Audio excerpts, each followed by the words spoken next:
ফিরে এসেছি গণিতের আরও একটি ক্লাসে টেকনিক ইজি এডুকেশনের পক্ষ থেকে।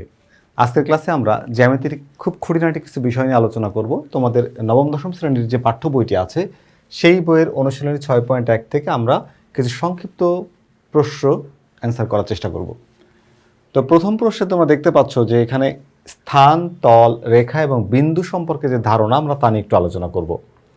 প্রথমে আমরা আসি স্থান বলতে আমরা কি বুঝি? আমরা সাধারণ অর্থে বুঝি স্থান বলতে একটা জায়গা বুঝি যে জায়গার উপরে বিভিন্ন বস্তু অবস্থান করতে পারে। ফর এক্সাম্পল, মনে করো আমি যে জায়গাটার উপর দাঁড়ায় আছি সেই জায়গাটা হচ্ছে একটা স্থান। তো আমরা যদি এটাকে সংজ্ঞায়িত করি, যে অংশ জুড়ে বিভিন্ন বস্তু অবস্থান করে সেই অংশটাই হচ্ছে স্থান। আমাদের চারপাশে বিস্তীর্ণ জগৎ সীমাহীন, এর মধ্যে রয়েছে এর মধ্যে কি রয়েছে বলো তো? এর মধ্যে রয়েছে ছোট বড় নানা রকম বস্তু বলতে আমরা আবার কি বুঝি? বস্তু বলতে আমরা বুঝি যেমন ধুলাবালি, তারপর হচ্ছে তোমার আলপিন, পেন্সিল, কাগজ, বই, চেয়ার টেবিল, ইট, বাক্স, ঘরবাড়ি, পৃথিবী, পাহাড়, গ্রহ, নক্ষত্র, এই সব কিছু হচ্ছে একটা বস্তু। তো বিভিন্ন বস্তু স্থানের যে অংশ থাকে সেই স্থানটুকুর আকার, আকৃতি, অবস্থান, বৈশিষ্ট্য প্রভৃতি থেকে এই জ্যামিতির ধ্যান ধারণার যে উদ্ভবটা হয়েছে। তার মানে স্থান হচ্ছে, আরও সহজ করে বললে, আমরা কোনো একটা বস্তু যে জায়গাটাতে অবস্থান করে, যে জায়গাটাকে রাখা হয় সেই জায়গাটাই হচ্ছে স্থান। এখানে আমরা দুইটা বস্তু দেখতে পাচ্ছি, একটা হচ্ছে আয়তাকার ঘনবস্তু আর এটা হচ্ছে একটা বক্রাকার, একটা গোলক টাইপের, ফুটবলের মতো।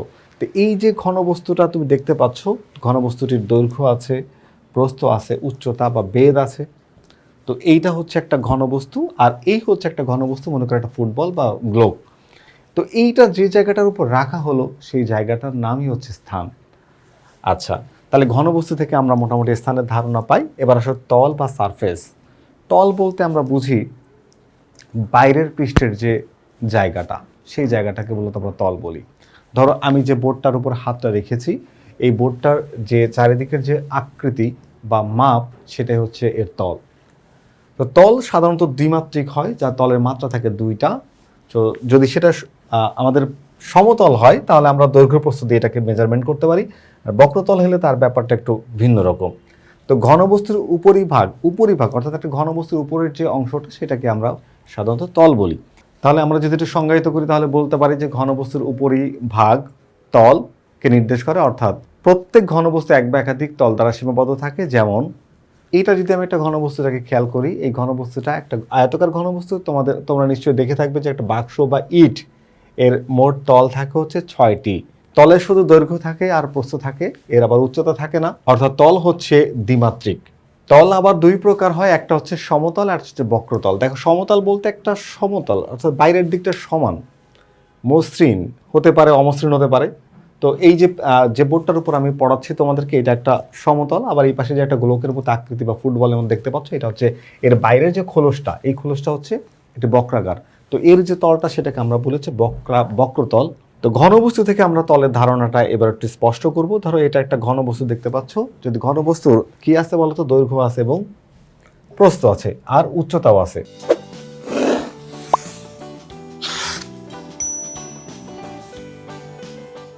তো আমরা যদি এই ঘনবস্তুটাকে খেয়াল করি, মনে করো এইটাকে ধরলাম হচ্ছে এর দৈর্ঘ্য আর এই অংশটাকে ধরলাম হচ্ছে প্রস্থ, তাহলে এইটা হচ্ছে এর উচ্চতা। তাহলে এই যে নিচের দিকে একটা কি পাচ্ছ তুমি? একটা সারফেস পাচ্ছ, একটা তল পাচ্ছ যার একটা ক্ষেত্রফল আছে।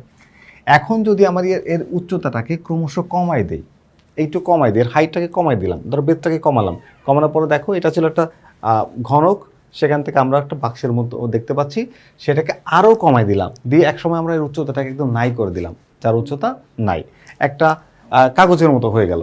তো এইটা কিন্তু একটা দ্বিমাত্রিক তল, যার দৈর্ঘ্য আছে, প্রস্থ আছে। কি আছে? দৈর্ঘ্য আছে, প্রস্থ আছে। তাহলে ঘনবস্তু থেকে আমরা তলের ধারণাটা ক্লিয়ার করতে পারি। এবার আসলে একটু রেখা নিয়ে আলোচনা করি। রেখা বা লাইন, দুইটি তল পরস্পরকে যেখানে ছেদ করে, ছেদ বিন্দুর স্থানে একটি যে উৎপন্ন হয়, যেখানে মিলিত হয়, সেখানে আমরা হচ্ছে সেটাকে হচ্ছে লাইন বলি। আরও সহজ করে লাইন বলতে, যে তোমরা ছোটোবেলায় নিশ্চয়ই শিখেছো, এটা একটা বিন্দু। বিন্দু বলতে আমরা বুঝি যার দৈর্ঘ্য নেই, প্রস্থ নেই, উচ্চতা নেই, বেধ নেই, কিছু নেই, শুধুমাত্র অবস্থান আছে।